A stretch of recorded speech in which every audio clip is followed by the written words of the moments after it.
সে উদ্দেশ্যটা কি?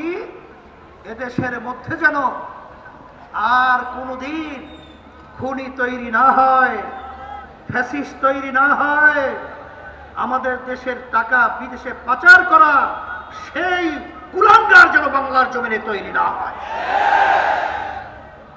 কিন্তু আমরা ভারাক্রান্ত হৃদয়ে বলতে হয়, এখনো সেই মায়ের কান্না, বুক ফাটা চিৎকার, সেই শব্দগুলো এখনো আমাদের কানের ভিতরে ভাসছে। মা চিৎকার মেরে বলছিল, আজকে কয়েকদিন পর্যন্ত আমার সন্তান আমাকে মা বলে ডাক দেয় না।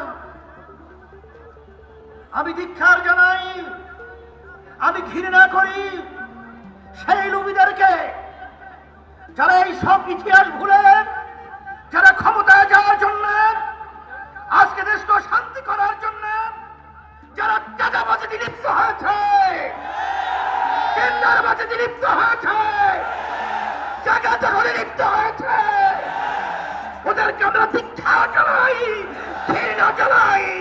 বাংলার জমিন থেকে এই চাঁদাবাজদেরকে উৎখাত করতেই হবে, আবার আমাদের উত্থান করতে হবে। এই বাংলাদেশের মধ্যে আজকে আমাদের দুঃখ সহকারে বলতে হয়, যারা নাকি চাঁদাবাজি করছেন,